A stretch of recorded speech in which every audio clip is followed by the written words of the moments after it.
Oh, welcome to On the Chain. This is Jeff here with co-host Chip. Chip. He's on the left side today.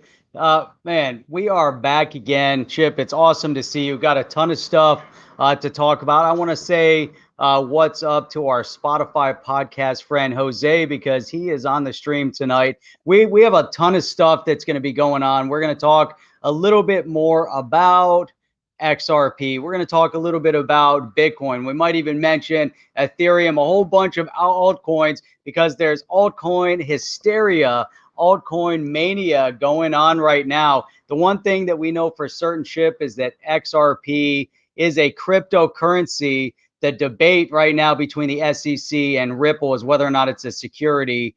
Many don't think so. And we just saw the other day, we saw Elon Musk put $1.5 billion into Bitcoin, following on the heels of $1 billion from Microstrategy. And Microstrategy now holds $3.5 billion in Bitcoin. Is Apple next? We have all that to talk about and a whole bunch more in 1 hour, Chip. So let's kick it off. Go. Right now.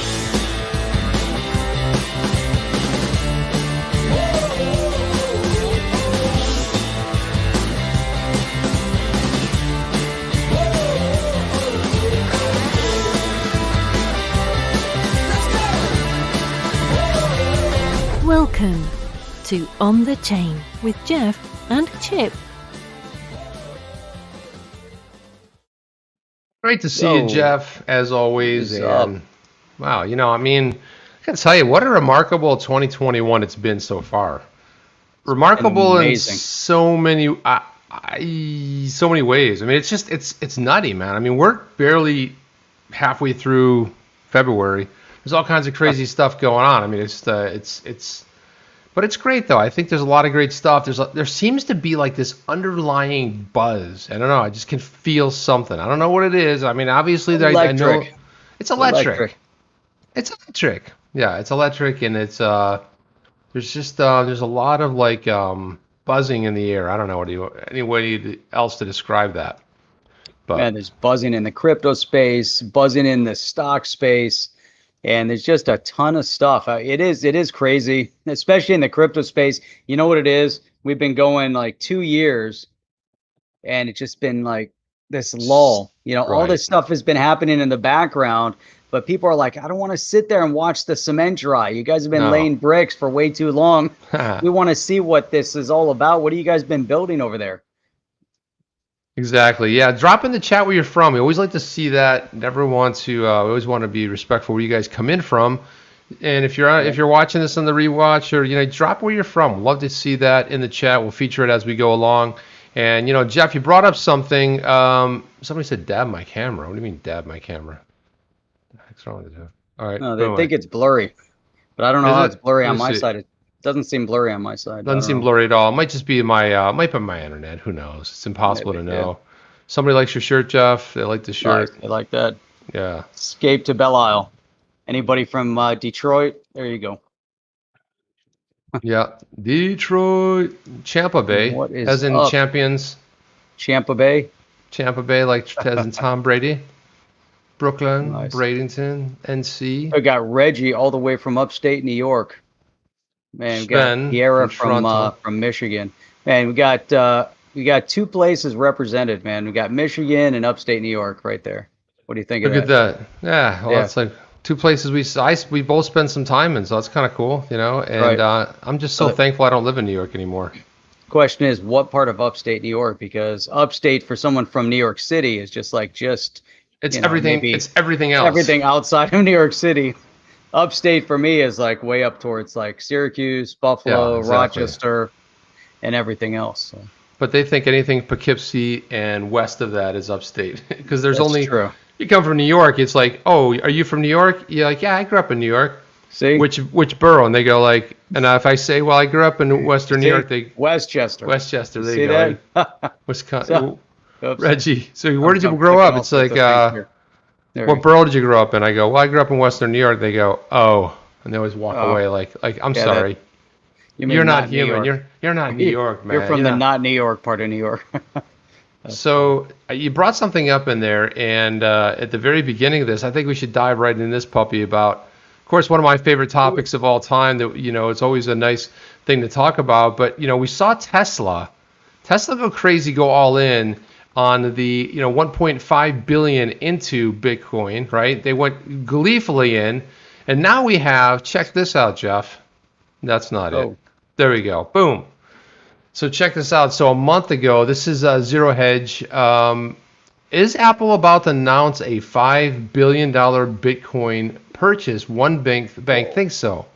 So a month ago, they correctly predicted it, that the shock announcement by Tesla, which Elon Musk's company decided to pivot once again, this time in the world of cryptocurrencies by purchasing 1.5 billion. So discussing the major U.S. companies we expected would announce shifts away from the dollar-based cash into Bitcoin. We said one such company, which we were convinced we would announce, it is converting billions of existing cash into Bitcoin, none other than Tesla. And why not, Jeff? Because if it's sitting in fiat, let's think about this. Do something with it. If it's sitting in fiat, it's just losing value. It's just sitting there, and it's becoming worth less and less on a daily basis, right? And what's $5 billion between friends over at Apple? I mean, you got a billion from MicroStrategy. Just throw it out there, just kind of cash, just sitting collecting dust. Yeah, and if you think about it, it's kind of silly to think that we talked about this last night. Google sitting on the sidelines, are they? Apple sitting on the sidelines. For how long can they do it for? I don't see it going for a long time. It just seems very Chinese bamboo. WB. There you go. WB, what's up? So let me throw this back on here. So there's an analyst from RBC says he thinks Apple should purchase just the 1 billion in Bitcoin, or 4 days of cash flow would send more users to Apple Exchange to be sure in the aftermath of Tesla's announcement. Below, they lay out some key highlights from his note, which it discusses the low risk, low reward. What's the Apple Exchange? Why would it send anyone to the Apple Exchange? Well, I think a lot of people would. I think they would just now. I think he's talking more about the Apple Wallet concept. This whole concept of the Apple Wallet, right? Because what they're suggesting is they should get into more of an Apple Wallet way before they do the car, because the car is like 2 years off. Yeah, I thought you brought up the car before, and then Kia put out an announcement that they in fact did not partner with Apple to build their car. But they did partner with somebody. They're going in with somebody, and it might not have been Kia. That was a little bit. But why build a car anyways? I don't. What's the point, right? At this point, at this moment in time, when there's all these other things going on. Ask Elon Musk. It's called world domination. That's the car guy. They sold Elon a crap Musk ton. is the car guy. He's the rocket guy. He's an outside guy. The rocket guy, and now you got Apple's the watch guy and the phone guy. No, he's a complete outsider. We're saying if you have an Apple Wallet, clear opportunity to bring buying and selling mechanism for cryptocurrency. It's like, why, Jeff? Because you got the phone. If you have the phone, you have a wallet built into it. It just seems like the next evolution. At some point, it's got to happen. But with a cold storage wallet, or a hot wallet, if it's on your phone, then comes a whole bunch of problems you might not necessarily want or need too. Yeah, so loads of progress. It's interesting too. Look at that. Right. Boom. Right off the bat. XRP Trust with a super sticker. Appreciate that, man. XRP Trust. And that's one of the things about XRP. Trust in XRP. It's trustless. We're starting to see all of this money, the big money, go into Bitcoin, and Bitcoin being this behemoth, right? It's just growing. And everyone's like, you remember if somebody said Bitcoin's going to go to 40,000, you'd be like, you would do like some kind of carnival laugh, and then it like breaks almost 50, and you're like, 100 tomorrow, 100 next week, 100 easily, right? Jeff, you disappeared. Jeff, you're disappeared right there, man. The demons have infected my computer. Yeah, so before I back out, let me share this real quick, because it's not going to let me do it again. Okay, do it again. But I want to bring that up. I thought it was kind of good timing that you brought up Apple. And here's somebody that was talking about, in Financial Times, Tesla's Bitcoin bet is unlikely to have many corporate copycats. I love how all the FUD starts dropping now. So you start seeing, and it didn't start with Elon Musk. It didn't start with Tesla. It started with MicroStrategy, then Mass Mutual, and there are some others in between, and then Elon Musk. You know, so now they're saying that it's unlikely to have other copycats putting $1.5 billion in. MicroStrategy already put $1 billion in. So it's so interesting that when they write these articles, they kind of miss many times, you know, the bigger perspective of what's happening. Yeah, I mean, here he does bring up MicroStrategy. Look, broke it a week ago. The company said it had spent 1.1 billion and was sitting on $3.2 billion worth, you know, and kind of goes into it. But I don't get, you know, where they come off, you know, sometimes, you know, with the direction of their articles. That's the Financial Times, right? It is, yes. Okay, well, there you go. Enough said. Yep. All right, well, now I got to back out, and I'll be right back. Pop out and pop back in. So yeah, when we're talking about, I want to go in the comments here. Here's one right here from Matrix Exposed. I think Bitcoin can be used like a techie savings account, and XRP would be used as a techie cash for payments. What do you think? I like the way you're thinking. I mean, quite honestly, it you know, it has value, right? And if you're playing the long game, if you're playing short games, short gains, a lot of people are jumping in. You know, Kevin Cage put something great out there just not too long ago. He said, you know, I never chase the FOMO. I don't chase FOMO. I have a plan. I execute on it. And I really like the way he said that, because executing on a plan, not jumping in and like this whole fear of missing out. It's like, oh my God, I got to get, you always feel like something's going on over here and you run over here and then everybody runs over there. And it's like, yeah, it's an exciting time right now. There's a lot of stuff going on, but I kind of like this idea of looking at Bitcoin could be like almost like a tech savings account, but a super savings account that really does well, right? Because you're leaving it in there. The whole idea of a savings account, use it when you need it. And if you're going long term, great. And then, you know, XRP for payments makes a lot of sense. You know, the XRP ledger is fantastic. I was telling my Bitcoin maxi buddy who got me into this whole crypto thing, I'm like, you know what the fastest way to move Bitcoin is? He's like, yeah, Lightning. I'm like, no, it's through the XRP ledger. You know, that's the fastest way. I think there's going to be some issues with custody, the way the Lightning chain works and moves it between people quickly, like it moves it between accounts. Could protect. There might be some potential issues there that somebody, I'm not going to say who, but somebody might go like, just curious about how that's working, like the whole methodology. So it's a nice thought, Matrix. Yeah, but that's you know, taking, you know, an extension of what he's saying, though. You know, Bitcoin as that, I like the idea of the super savings. I like the idea of what, you know, big corporations are going to do with their balance sheet. They want to, you know, kind of prop up their balance sheet with a little bit of the Bitcoin. You know, it's kind of like them running out and buying a warehouse of gold. You know, but you're not going to see big corporations. You're not going to see MicroStrategy running out and stockpiling gold, but they're going to stockpile the next best thing. It also shows, you know, a tech savvy company in a tech area. You know, what a lot of these fudsters are missing the point, even with Elon Musk, you know, is that his intent is, you know, think about, you know, everything that he's doing with the vehicle and trying to stay ahead of the curve. You know, there's big competitors in the space right now. There's actually competitors coming out of China right now called NIO, which is making huge inroads in the electric vehicle space. But for him to adopt the Bitcoin, say that he wants to allow his vehicles to be purchased with Bitcoin, but really I think the intent would be digital asset in general, and then build the digital asset into the vehicle, because the future is going to be utilizing Internet of Things, and it's going to utilize communication protocol between vehicles. And there's going to be and this goes back to what BMW had been working on and others, where there has to be a cost benefit of vehicles in traffic. So if you're, you know, like right now, you take the toll road, or you'll take the express lane, and you'll pay extra to take the express lane, like going to Miami, go down 95. You take the express lane, you're paying $5 to $10 to go to Miami, whereas everyone else on 95, it's free. So now, same scenario, you're in your vehicle and you could put everybody on the road. Anyone who doesn't pay gets automatically moved over to the right. Anybody who pays, they speed them up, you know. And so there could be a whole, I mean, imagine the future of what that all means. And I believe that he's also on the curve of that. I like to take the high road.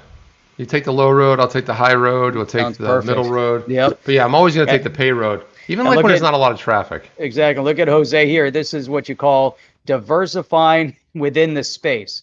He owns NEO, he owns Tesla, and he owns GM. I mean, that's a nice balance right there. Let me ask Jose. There's another new one out. There's that one documentary where they drive from the tip of South America on electric bikes.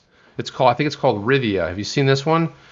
Have you seen that documentary? It's on Apple TV, Jeff. I doubt you've seen it because you're not an Apple guy, but it's actually a pretty interesting Rivia. Is it called? Electric trucks. This is a beer. Elysium. Elysium is great beer, man. That's a really good beer. That's a Florida beer, right? I don't know. I don't think so. But maybe it is. I thought it was anyway, Rivian is another one where they really, I got to tell you, it's a cool looking vehicle. Let's just look at this a little bit here. But this is the one, and this is just coming out too. So you got this one, and they got a truck. Look at this thing.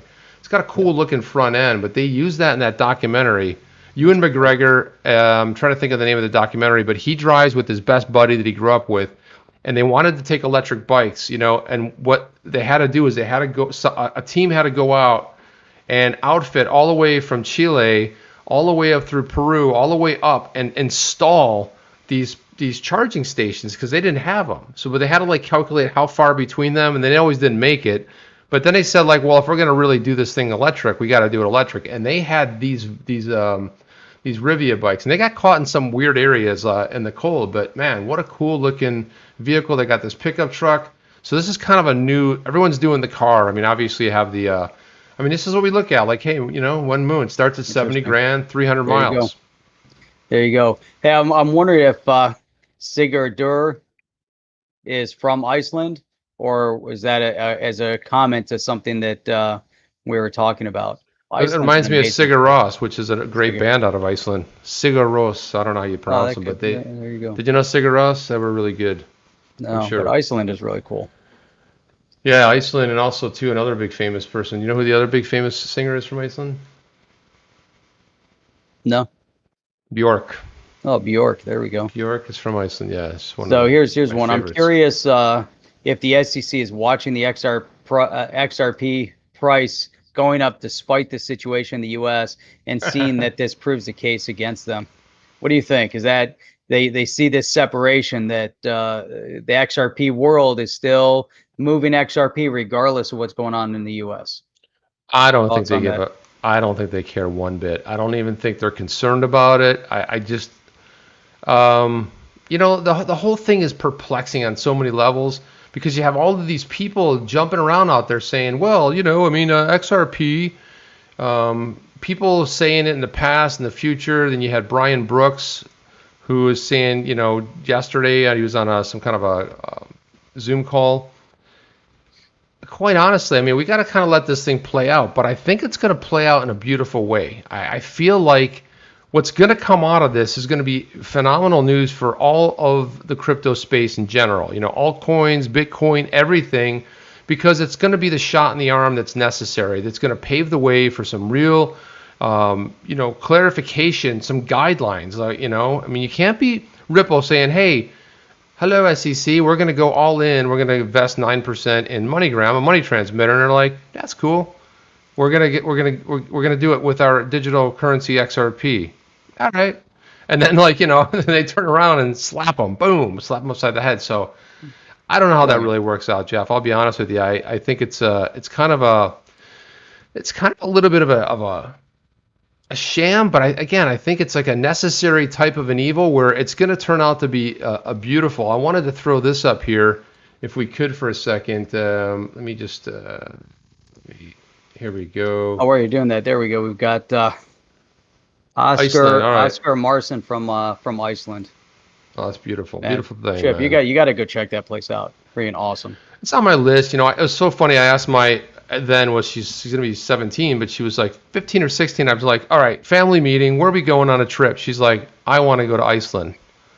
I'm like, cool. That's the place on the list, And we were trying to figure out where we were going to go, and it was like she was just totally into that. So I don't know where that came from, but it's the best. Maybe she was streaming. You'll love it. Maybe she was streaming. I might have to spend some serious time over there, man. But I wanted to put this up here. Let me make sure this volume is pumped up. Pump up the volume. This is Gary Gensler. So Gary Gensler, he is the purported pick to take over the SEC chairman position. This is him from May of 2020, and he's talking about fintech payments. Let's listen in. Each of these startups have a little bit different way that they've broken into this space. Plaid, which we've chatted a little bit about, Plaid is in this space because they came in through open APIs and facilitating the software in the system. Ripple is a cryptocurrency type company. 197 is in India. It's really okay. So there he goes. He says it's a cryptocurrency type company. Okay. Now a lot of people are making a big deal of this on Twitter, saying, "Oh my God, you see, Gensler says it's a." Well, he's saying Ripple is a cryptocurrency type of a company. That's really what they do. They build software that moves value cross border. They do cross border remittances with banks, and they're building stuff. And they happen to use a cryptocurrency. Now, is he saying XRP is a cryptocurrency? And, you know, I mean, there's not a lot you can read into that, Jeff. When you hear that, what are your thoughts about that, hearing what he's saying there? No, play it again. Play it again, Sam. I think we should listen in because it's important to... You going to play it? Oh, I'm sorry, Jeff. I was, you know what? I forgot I unshared it. Here we go. Sorry. Here we go. There we go. So he's talking about these startups. Each of these startups have a little bit different way that they've broken into this space. Plaid, which we've chatted a little bit about, Plaid is in this space because they came in through open APIs and facilitating the software in the system. Ripple is a cryptocurrency type company. 197 is in India. That's what he's saying. It's a cryptocurrency type company. Yeah. So, you know, it's interesting. You know, he is hitting, you know, something that's really important. And, you know, I think it's going to be very vital as we start addressing this in the digital asset blockchain space as well, mainly because, you know, as you look at all these different projects, all the projects are different.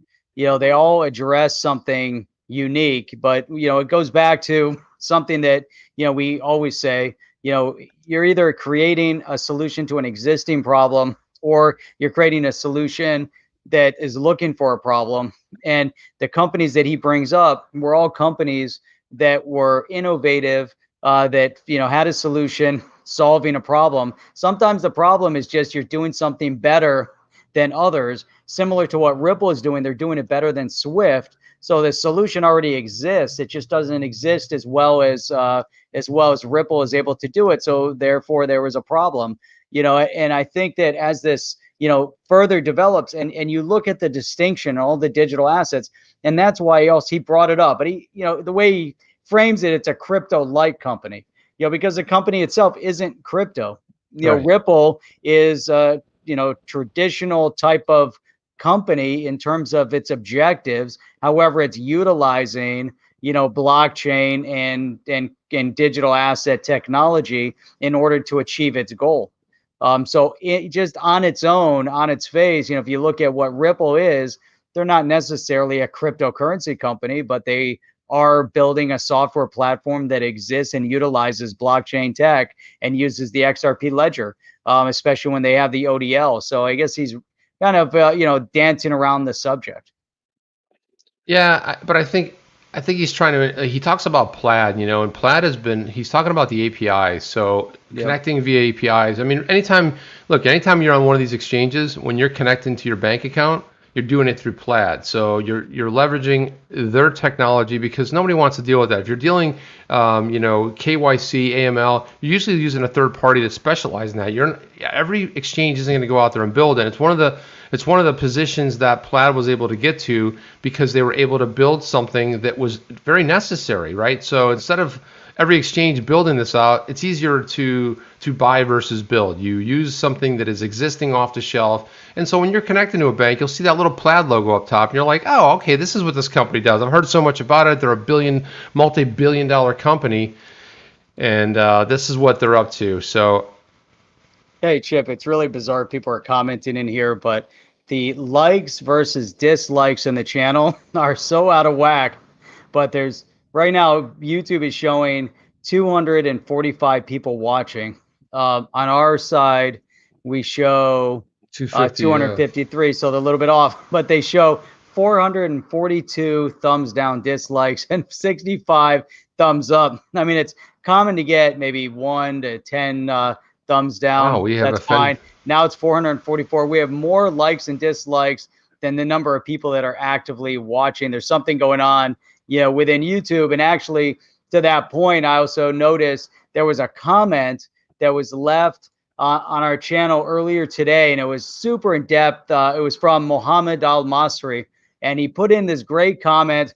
I provided feedback to the comment, and then I come onto YouTube in the comment section, and there's an area category held for review, and his comment is in the held for review section, although it was in the regular published section that I even provided feedback on, and it doesn't let me. YouTube will not let me add his comment back to the published comment section. And it was a really good, thought-provoking on Brian Brooks's statement, and and kind of dissecting some of those things. So it's bizarre what's going on with YouTube right now. Well, we're getting hit with a bot attack. Clearly simple. It's like 471 now. It's clearly a bot attack. One of the things we do is between the two of us is we try to get those Bitcoin spam things. Someone comes in and talks about this, and someone answers them, and it's like a whole thread where they're going to put someone's name in there, and you call them, and they're supposed to help you with Bitcoin. So it's, hey, what's up? Hey, Connie, good to see you. Sorry about the whole thing with KC. Sorry about that. Hey. But yeah, Connie hails from Kate, said, yeah, good to have you back. Good to see you back in here. Awesome to see you. Yeah. Hey, I wanted to, our good friend David Gochstein here. Well, before we do that, let's do this. ABZ, €2 there. He says, if I use VPN, is a hot wallet safe? Why is it bad? This is a really good question. It's a very good question.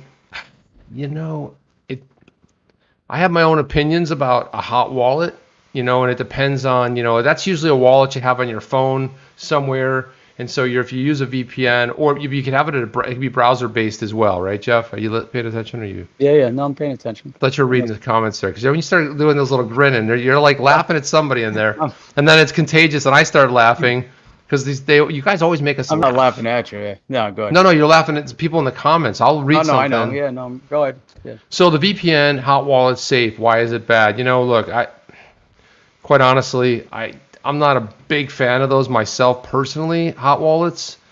I do have some crypto in some hot wallets. I'm not going to name what they are, but I do. Very small amounts. I just don't really feel comfortable with it. I'd almost rather trust it if I was going to on a particular exchange that has some sort of security around it. We saw that Celsius is going to put some insurance around it, some kind of insurance, security, something. But I don't know, man. I don't know, Jeff. What is your thoughts on those hot wallets? Well, you got to start with the VPN. Regardless of VPN, though, man. I mean, that's only hiding the connection, really.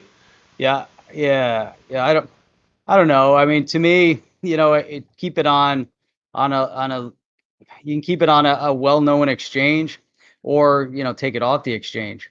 Right. Use a It's hardware so difficult. A hardware wallet, but then the hardware wallet comes with its own host of issues and complexities. I mean, I've had ACID on hardware wallet for 2 years, and it still fires up. Did you say assets or acid? What? Sounded like you said acid, but you meant assets. Okay. Just checking. Assets. Okay. Assets. I keep the assets on the hardware wallet. Yeah. My dog likes it. He's in agreement here. He loves it. He loves hardware wallets. One of the things about the VPN, the dislikes are on ACID. Yeah, so one of the things, here's the thing about a VPN I want people to be aware of, right? A virtual private network is as good as the company that you are subscribing to the VPN from, right? If your VPN, a lot of times it'll be really inexpensive, and then in their terms and conditions, they sell your data. Okay, so that's one of the reasons they're able to do that, because they're selling your data out the back door. The other thing about a VPN, Now, if you're using something like Orchid, which is blockchain based, and we had another project down here, and the name escapes me right now, but it was another blockchain based sort of a look it up. Yeah, I'll look it up real quick. But anyway, the idea of using something blockchain based, that's a much better. So if you're using something like Orchid for VPN, Techion is another one that's getting a lot of traction as well. So Techion, Orchid, Orchid, they're over there. I believe that project's on a couple exchanges. I know it's on Coinbase, I believe. But that's blockchain based, and I trust that a lot more, right? Because it's a little bit better than trusting some company that has fake reviews on their site that tells you how amazing they are and cheap they are, and you feel good because it says VPN is on. I do not. I almost think you're better off using VPN. To be honest with you, I've seen so many bad things happen with some of these VPN, these horror stories around some of these VPN companies. So yeah. Hey, go ahead.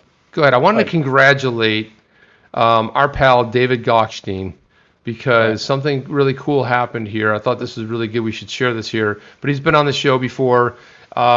He said a breakdown of the, this is the PAC coin. They have a partnership with Flare. Flare's network of XPAC Global. It's a new partnership, and they're going to be into it. So he is, if you guys know David, he put together a really, Gokhshtein Media, very big in XRP. He's gotten a lot of flack for it because he was a Bitcoin guy. He's still a Bitcoin guy, but he's got a lot of flack for it. And then this is the team right here at PAC Global, and you can see he's the chief executive officer over there. So this is the team over at PAC Global. And then if you look at the project itself, it's a digital network connecting not only merchants and consumers, but business enterprise as well. Fast, secure, cost-effective way to send digital transactions globally. So it's pretty cool, man. It's really good to see, David, get this partnership done. And I think he said something about, it's going to be good to work with Hugo. Whoa, didn't mean to do that. Some of the partners there, so you might know some of them. So you have SafePal there, which is a Binance, Charity, Tron, and there's the wallet. So there's their PAC wallet that you can download. Again, we were just talking about those wallets, but I wanted to do a big shout out there. I think that's amazingly awesome. So very cool stuff. Nice, very cool. Yeah, hey, how about this? Blockchain Association just hired a new director of government relations, and it's not just anybody. No. I don't know if you have that there and you can pull this up. I don't know if you have it easily accessible, but Ron Hammond. So Ron Hammond is one of the key authors of the Token Taxonomy Act. Ron Hammond used to work with Congressman Warren Davidson. He basically orchestrated and wrote the Token Taxonomy Act. And if you guys were on not that long ago, we had actually put together we showed a video, I forget what day it was, but we showed a video that we'd made a couple years ago in an effort to help and support their outreach to the other congressional representatives and their legislative teams, which we thought was an outstanding video. But anyhow, Ron Hammond, so he went from Congressman Warren Davidson's office to Ripple, and he worked for Ripple also in the government relations space. Obviously, doing everything that he can, to really build and promote blockchain, build and promote the crypto space. And now he's over with Blockchain Association. I think it's a real big step. Yeah, and he's the director of government relationships, and this is absolutely 100% a key role. And again, just much like Ripple, but now with the Blockchain Association, it's more about growing, the broad base of crypto and supporting, the administration and Congress to sort of come on now, jump into gear is what they're saying, and it's really cool. So big congratulations to Ron Hammond. He's really great. Really a great person for that role because he has all that experience. He spent a lot of time on the Hill, and then it just gradually sort of morphed into this. So that's a really cool thing, man. Really like to see that. Somebody who has morphed from working with congressional, with Warren Davidson out of Ohio, going to Ripple, and now blockchain. Did he have one other stop? Did we miss one other stop? Not that I'm aware of. I mean, he might have had some before Warren Davidson. But it went straight from Warren Davidson right over to Ripple. But once I saw that, I didn't realize that I hadn't realized he left Ripple. Well, there you go, right there. So that's a nice transition for him. Yeah, extensive legislative and regulatory experience. Served 5 years in Capitol Hill, financial services policy rep. Pretty cool stuff, man. Yeah. Yeah. I mean, so Connie says she says, I don't know what she said over there, but the number of down thumbs to up ones, they both count. Up, down, you're getting engagement in the space. They do, but they're not good for recommending the video, which is a testament to why we have a lot less people on, because it will not recommend it. They love 600 down votes. Nice. Maybe we can get to 1,000. Sweet. Yeah, I mean, they got to realize that that's not a natural thing, man. So I'm sure it'll change. We have angered one of those bots that continues that we constantly slam them on our channel. So this is kind of one of the things that happens, and what are you going to do? Exactly. So hey, so there's there's a ton of stuff going on in the DeFi space, and I've been trying to really get in and understand all the different dynamics of DeFi and some of these other projects that are out there. Obviously, we know about Zinfin with XDC, as an interesting project, but there's so many others that are popping up, like Polkadot. Polkadot. You've got, so it's amazing, to see what's going on. But what was interesting is that Polkadot is getting some notoriety, and now there's actually this here. I can't pull up the article, but here is a group which one is Curve, it, Jeff? Curve Finance. Okay. It is DeFi's Curve Finance is branching out to Polkadot. So it's been on Ethereum up to this point, but now it's actually going to be moving also over to Polkadot, and they're creating this cross-chain kind of interoperability where it's going to be functioning in two areas. So it says here, Money Market Equilibrium is building a cross-chain implementation of Curve Finance on its Polkadot parachain. Once finished, the automated market maker AMM will exist on both Ethereum and Polkadot. And I think that, it's a really big deal to see this type of, switch over. But what they noticed when they were building, working on Ethereum is the cost, right? Mm-hmm. So there's obviously a lot of gas costs to work with Ethereum. But moving over and not leaving Ethereum, but moving over to also work with on Polkadot, it's pretty interesting to see all these things that are happening, which kind of reminded me, or kind of create some comparative analysis to what we're starting to see with Spark, with the Flare token, and they're also going to be dropping on Litecoin. And they're able to be interoperable with the XRP ledger and with Ethereum. So there's all of these little variables going on. People are realizing and recognizing the need for interoperability. And we know that, there's one company that has promoted interoperability for a long time, especially in the financial space. And it goes back to Ripple. Are they a trendsetter? Are the smart contracts now migrating out from that idea of interoperability? We knew it had to happen. You can't always be in these isolated bubbles, especially when you have contracts and you're trying to share of information. What are your thoughts? That's the beauty of Polkadot, really. I mean, the whole interoperability, and that's what we're starting to hear more and more. I mean, a couple of years ago, it was like interoperability. No, everybody was like in their own walled garden. They were doing their own thing. But you realize on a bigger level, if you're going to move beyond, you got to be able to communicate. So if you build a blockchain, it's got to be able to communicate with other blockchains, right? So you're kind of building these highways that don't connect. It's not a good idea. What's up, Venture? Good to see XRP Venture in here. Hey, fellas. No way should this go ahead, Jeff. Oh, go ahead. Hey, fellas. No way should it be misconstrued that I do not approve. LOL. Still trying to build back my Twitter account after my Twitter excommunicated me. Now he's at Venture 2021. All right, guys. Let me throw that in there so everybody can go follow Venture, because, man, it's got to be the most disappointing thing in the world. You work out really hard on getting, some traffic, and then what happens?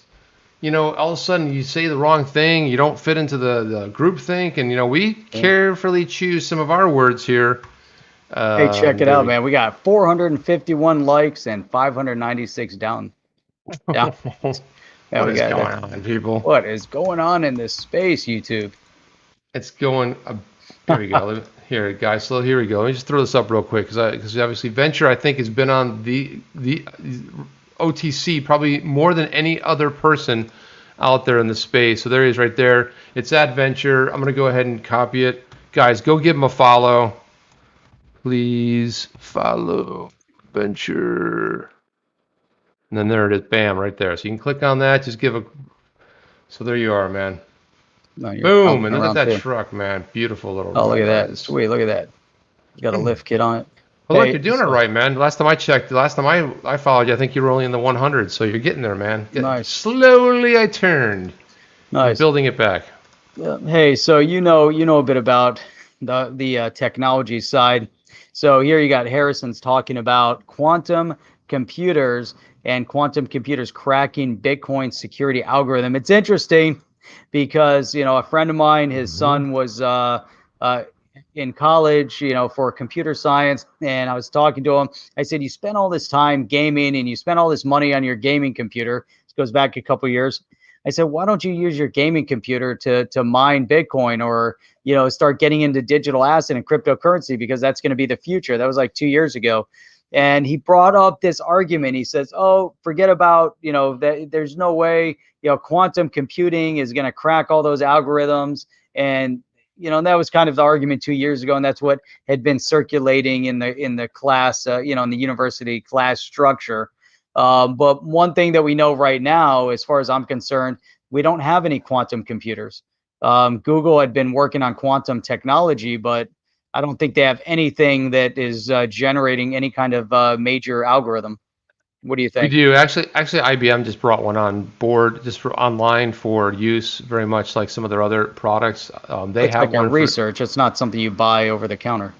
No. Right. But it's something you lease space on and do stuff like that, and they're controlling it. But there's a couple of thought leaders out there that sort of, they say that it's not going to happen, but it probably is going to happen at some point. Which means what? What do you think the end play is there? Well, the end play is like, you just, if you're able to crack, the thing about a quantum computer is it can move so much faster than a regular computer. You're talking about something that would take a regular computer or computers strung together take 800 years to do. They can do in a matter of an hour. So you're talking about this amazing level of power to be able to consistently try to break something. Now, there's other people who think that now that's not really going to happen. It's potentially going to happen, but some people think it's not, I don't know. It remains to be seen, because like what Jeff's saying is, like, we don't really know the actual power of some of these computers. We only can speculate a little bit. I was going to pull one up there, but there's Deloitte has their own idea about how they're going to be potentially broken. There's a lot of stuff. I've actually read a lot about this, and I'll be honest with you, I don't think anybody really knows. Somebody says it'll take 8 years to break it. Someone says it'll take 8 months. It's all over the place. So Matrix said, seriously, we're decades away from cracking blockchain. I don't think BlackRock would invest in BTC if it had cyber risks, especially like in the short term. Yep. Well, it's the algorithms is one thing, but it's also the encryption. The encryption is like a very, I'm rubber banding. Yeah, I was having a little bit of I was kind of like falling out of there. Some kind of a lag, but it happens. So the algorithm is one thing, but breaking, some of the other things out there, like there's other security things that can be broken pretty easily, but there's other things that probably won't be. Especially when you start looking at something like a Cardano and the way that they look at privacy and the way that they switch things up. Probably be a little more difficult to do a trace on that, but yeah, good stuff though, man. So what else, Chip? What else you got? Well, let's see. There's a couple other things that I wanted to get into. This was just something that I saw, and I think it's more of like a recognition thing than almost anything else. Let me see here. Sometimes I got to close some of these tabs, Jeff. I got so many of them open, but here we go. So Raul Paul put out this tweet, which is actually pretty cool. He's talking here. He said, so Plan B, it's at 100 trillion USD, I quit my job, which was Plan A, and I started focusing on Bitcoin, Plan B, full time, and March 1st. He also has a podcast and does stuff. But it's pretty cool to get a shout out from Raul Paul, who says, I, for one, would like to thank at 100 trillion USD for everything he's done for us all. He, almost above all, gave us the anchor and framework around which to take a risk and understand the power of Bitcoin, for which all of us owe him a huge debt of gratitude. Bravo, my friend.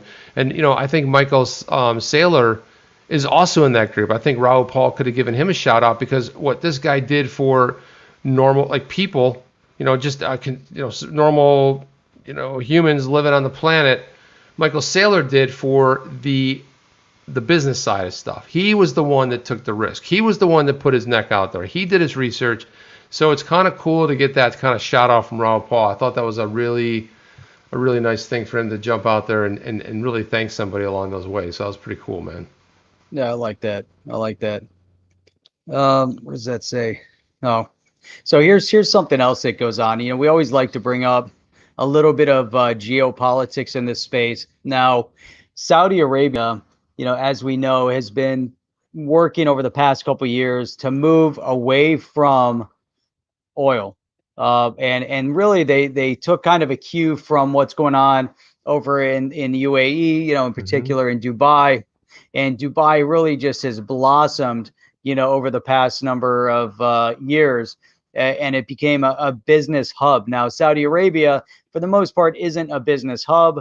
It is an oil business hub. And we've seen the changes as they've moved towards investing in AI, as they've moved towards investing in other, fintech type solutions. We know that the Saab Bank also got actively involved as a Ripple partner a couple years ago, and there's more, in that story. But I find what's really interesting, and it's kind of a big step what's going on over in Saudi Arabia, to where they're taking the original bank with the Saab Bank, which is the Saudi Arabian Monetary Authority, and it was the Saudi Arabian Monetary. I think it was, I forget what the exact the Saab Bank was, but anyhow, so they're taking the Saudi Arabian Monetary Authority and they're turning it into the Saudi Central Bank. Now, the Saudi Arabian Monetary Authority was more independent, kind of operated under its own authority. The Saudi Central Bank is going to be reporting directly to the Saudi king.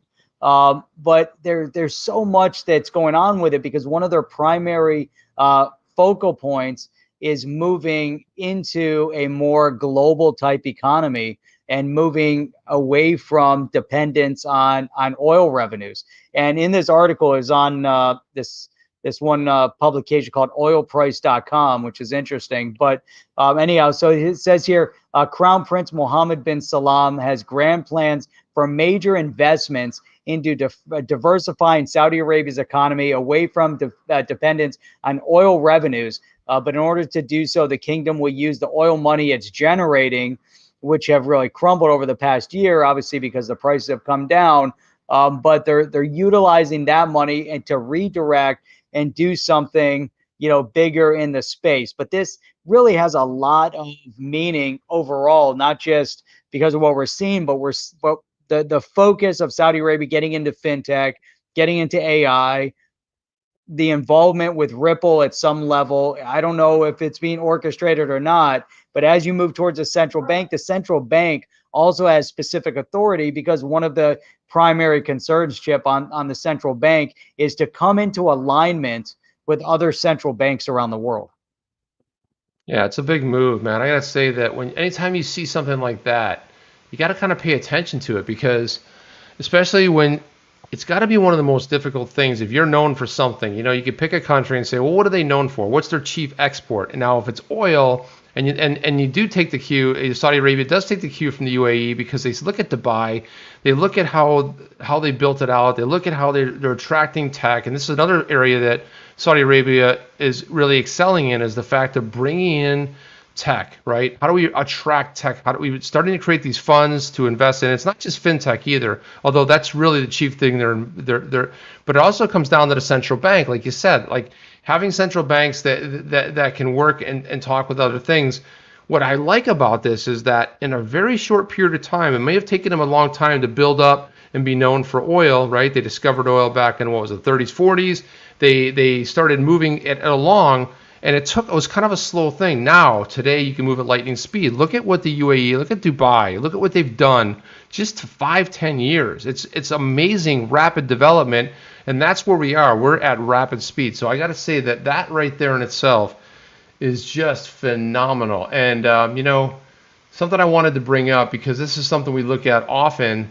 We were just talking about this, Jeff, but Barry Silbert shared this a while ago. We pulled this up on our stream, but this is it. Now, this is going back to October. I don't know if Coin98 has updated this chart, but they were talking about all of these players right here. Like, this is where I think that article we talked about earlier, they're missing the point, okay? This is just as a snapshot. This is even before Michael Saylor went in again in December, and I think he went in twice more after this. But you look at Argo, you got Square, you got Voyager, Digital X, Hut 8, Galaxy. And then one of the things that Barry says, obviously he runs Grayscale. He used to be the CEO, he just stepped down. He says, we are the sun, right? I love that. We're the sun right there. And this is all of this is grown larger. Look at what Bitcoin was at in October. Look at where it's at now. So look at all of this put together. This goes all the way up to October 19th. So you see where MicroStrategy is over there at 38,000. They're now at 71,000. That's insane. And I wonder who else. 71,000 Bitcoin. And it's interesting that anybody else improve their positions as well. But anyway, I'm gonna have to bookmark this and see if they've updated that chart so we can refer to this, because it almost looks like a little planets in there, the sun right there. But I guess all these positions, I got to see Grayscale's probably, I know they've gone up as well. So, but just look at that, because most people think of a couple companies. They're like, well, yeah, there's Square and there's MicroStrategy, but no, man, look at all this. There's probably a whole bunch more that jumped in. Now you might have something. Now you have Tesla's not on here. That's right. Yeah. Oh, yeah. So Tesla is gonna, edge their way into there as well. So that's actually, pretty interesting when you look at who else could dive in here, the other thing I want to. It's truly amazing. It really is. And I got to see if they've updated that, because, man, what a cool chart that is, man. It's like. Now, the XRP Tacos doesn't like the amount of energy consumption by Bitcoin. The way I look at it, it's going to consume whatever it's going to consume. People are going to adopt it. That's the way the world works. They're going to find a way to power it potentially. You start moving all the miners over to Iceland, where they have geothermal power, which is basically free. They find an area where the cost of producing the energy doesn't have as big of an expense, overall, because it consumes a lot of power. It's going to keep going, but they'll figure it out. They're not going to want to spend the money, especially as the mining gets more difficult. They're going to figure out how do you decrease the consumption or the cost of power. It's just what it is, but it's here. Sir John says, I don't care for energy consumption, but it's the speed, and the speed is still slow. And that's why it's more of it's like gold, it's that store of value, because it's slow, just like gold. Imagine moving gold around. You're trying to carry gold in your pockets because you're going shopping, or are you going to carry your fiat currency because it's easier? You can fit a whole bunch of little Chris 100 notes in your wallet, but you can't do that with gold. You cannot do that with gold. So not in like the capacity you'd like to. But then I think the other part of it is that you can section it. Bitcoin transfer is still faster and cheaper than gold custody. Yeah, that's right. Well, it depends how much you have. And guys, I just want to say, if it's your first time here. David. Oh wait, throw that up. Is that David? David Matu. Thank you, man. Appreciate that super sticker from the van. I love that van. It's great. And so smash and subscribe, those thumbs up. We're fighting bots tonight. We're doing some bot fighting, kung fu fighting. So it happens, It's so funny. There's more thumbs up, so they have a bots attacking us, and probably because maybe we should just leave those comments alone, Jeff. Those spam comments. I think we've been knocking them down. So I think and also getting rid of them. Well, it's horrible. Google does nothing to get rid of them. Nothing. Zero. No. And they follow the exact same algorithm, and it says WhatsApp, call the WhatsApp number, blah, blah, blah. Why don't they automatically put that into waiting on review or needing review? Nope. They post those ones automatically. No, and it's then ridiculous. Mohammed's comment gets into review, and I can't reshare it, so. Yeah. So subscribe to our podcast. This is basically come over here, click on it. I think, did I throw it in there? Let me see. There we go. I just threw it in the chat. It's in the chat, and subscribe here, and then you just go to your favorite one. Because Jose likes to listen to us on Spotify, whatever he likes, Apple, Google, whatever, And Jose came to us from Spotify, so that's pretty cool. It's very cool, man. It's very cool that he came over from Spotify, so that's awesome. Got to really like that, Jeff. And, so look, I mean, I want to just thank everybody for coming in here tonight. What do you got there, Jeff? Throw that up. That's one for tomorrow. We'll pick this one. So we support Bitcoin because it's like the monetary system it was designed to replace. Come on. Come on, man. Come on, man. Come on, man.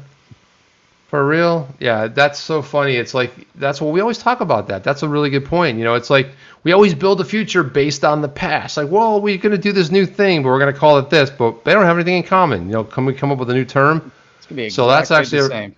That's actually a fun observation right there. I like that. Yeah. So, but yeah, that's where we're at. And thank you guys for coming in here tonight and supporting us. Really appreciate you. The bot fighters. You guys are clicking those things, fighting away, and I don't even know where we stand right now, Jeff. Where are we right now? We have we're 596 thumbs down and 777 on the thumbs up. I'll take that number. Nice. We're winning. We're winning. We are won. Winning. And we've got Nick F. came here from the blockchain backers. So I flashed that up there. Thank you to the blockchain backers that are out there. So appreciate all you guys. Appreciate everybody that's in here with us tonight, coming in every evening and spending your 1 hour with us. Some of you guys, it's like 2 o'clock in the morning, like Sir John and Darcy and others that are, like 5-6 hours ahead of us. And we got XRP Goken in from Istanbul. And it's just like, it's crazy, man. It's like people from all over. So we appreciate all you guys. We're going to be on again tomorrow night at 8 p.m. Eastern Standard Time right here exclusively on the chain. On the chain. Let's do it. See you on the next one, guys. See ya. Are you down with OTC? Please like, subscribe, and click the bell to be notified when the next video drops.